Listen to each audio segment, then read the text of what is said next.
ನಮಸ್ಕಾರ. ನಿನ್ನೆಯ ಮ್ಯಾಚನ್ನು RCB ಗೆದ್ದು ಅಂಕಪಟ್ಟಿಯಲ್ಲಿ ನಂಬರ್ 2ನೇ ಸ್ಥಾನದಲ್ಲಿ ಇದೆ.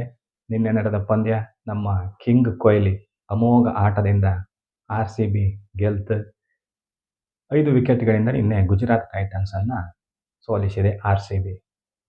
ಮೊದಲು ಬ್ಯಾಟ್ ಮಾಡಿದ ಗುಜರಾತ್ ಉತ್ತಮವಾದ ಆರಂಭ. ಸಾಯಿ ಸುದರ್ಶನ್ ಒಳ್ಳೆ ಫಾರ್ಮ್ನಲ್ಲಿ ಆಡಿ ಶತಕ ಸಿಡಿಸಿ ಗುಜರಾತ್ಗೆ ಟೋಟಲನ್ನು 20 ಓವರ್ಗಳಲ್ಲಿ 204 ತನಕ ತಗೊಂಡು ಹೋದರು.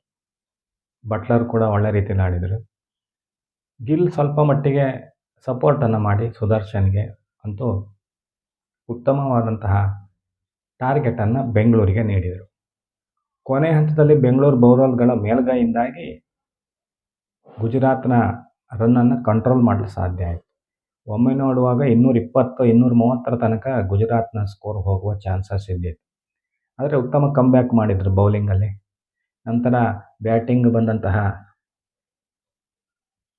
ಬೆಂಗಳೂರು ಸಾಲ್ಟ್ ಇರಲಿಲ್ಲ. ಹಾಗಾಗಿ ಪೂರ ಜವಾಬ್ದಾರಿ ನಮ್ಮ ಕೊಹ್ಲಿ ಮೇಲೆ ಇದ್ದಿತ್ತು. ಮೊದಲನೇ ವಿಕೆಟ್ ಬೇಗ ಹೋಯಿತು. ಆದರೆ ಲಕ್ ಬೆಂಗಳೂರು ಬದಿ ಇದ್ದಿತ್ತಂದು ಹೇಳೋಕ್ಕೆ ಕೊಹ್ಲಿಯ ಕ್ಯಾಚ್. ಕೊಹ್ಲಿ ಶೂನ್ಯ ಇರುವಾಗಲೇ ಒಂದು ಕ್ಯಾಚ್ ಸಿರಾಜ್ ಬೌಲಿಂಗ್ನಲ್ಲಿ ನೇರವಾದ ಕ್ಯಾಚನ್ನು ಬಿಟ್ಟರು.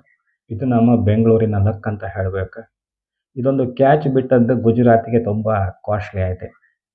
ಕೊಹ್ಲಿ ಮತ್ತು ಪಡಿಕ್ಕಲ್ ಪ್ರಾರಂಭದಲ್ಲಿ ಪಡಿಕ್ಕಲ್ ಭಾರಿ ಫಾಸ್ಟಲ್ಲಿ ಆಡಿದ.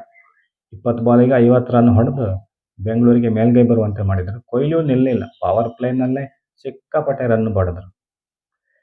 ಶತಕದ ಸನಿಹಕ್ಕೆ ಹೋಗ್ತಾ ಇದ್ದಂತಹ ಕೊಹ್ಲಿ ಅನ್ಲಕ್ಕಿಯಾಗಿ ಬೌನ್ಸರ್ ಬಾಲ್, ಶಾರ್ಟ್ ಪಿಚ್ ಬಾಲನ್ನು ಪ್ಲೇ ಡೌನ್ ಆದರು. ಒಟ್ಟು ಕೊಹ್ಲಿ ನೋಡಿ, ಬೆಂಗಳೂರು ಗೆಲ್ಲಬೇಕಾದ್ರೆ ಕೊಹ್ಲಿ ಆಡಬೇಕು. ಕೊಹ್ಲಿ ಆಡಿದರೆ ಮಾತ್ರ ಬೆಂಗಳೂರು ಗೆಲ್ಲಲಿಕ್ಕೆ ಅವಕಾಶ ಜಾಸ್ತಿ. ಈಗ ಆರೆಂಜ್ ಕ್ಯಾಪು ಕೊಹ್ಲಿ ಕೈಯಲ್ಲಿ ಉಂಟು. ಬೆಂಗಳೂರೀಗ 2ನೇ ಪ್ಲೇಸ್ನಲ್ಲಿದೆ. ಕೊನೆ ಹಂತದಲ್ಲಿ ಕೃಣಾಲ್ ಪಾಂಡ್ಯ ಫಾಸ್ಟ್ ಆಟ ಆಡಿದ್ರು. ಟಿಮ್ ಡೇವಿಡ್ ಮತ್ತು ಕೃಣಾಲ್ ಪಾಂಡ್ಯ. ಆವಾಗ ಆಸ್ಕಿಂಗ್ ರೇಟ್ ಏನು ಜಾಸ್ತಿ ಇರಲಿಲ್ಲ. ಓವರಿಗೆ 7 ರನ್ ಬೇಕಾಗಿದ್ದ. ಯಾಕಂದರೆ ಪಡಿಕ್ಕಲ್ ಔಟ್ ಆದರೂ ಕೂಡಲೇ ಕೊಹ್ಲಿ ಔಟ್ ಆದರು, ಪಾಟೀದಾರು ಬೇಗ ಔಟ್ ಆದರು. ಮತ್ತು ಜಿತೇಶ್ ಶರ್ಮಾ ಕೀಪರ್ ಔಟ್ ಆದರು. ಆದರೆ ಆವಾಗ ಗುಜರಾತಿಗೆ ಯಾವುದೇ ಚಾನ್ಸ್ ಇರಲಿಲ್ಲ ಗೆಲ್ಲಲಿಕ್ಕೆ.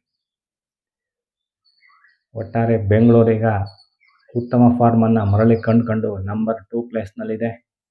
ಇದು ಹೀಗೆ ಮುಂದುವರಿಯಲಿ ಅಂತ ಹೇಳ್ತಾ ಮುಂದಿನ ವಿಡಿಯೋದಲ್ಲಿ ಸಿಗ್ತೇನೆ. ನಮಸ್ಕಾರ.